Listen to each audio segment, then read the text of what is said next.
গুড়া চাইছ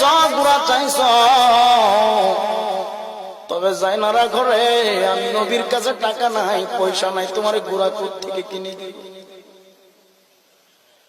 হুসাইন ডাক দিয়ে বলে ইয়া রাসূলুল্লাহ, না ভাই, যদিও আপনার কাছে টাকা নাই গো, আপনি নবীরে আমার আল্লাহ গোটা জগতের রাহমাতুল লিল আলামিন বানাইছে।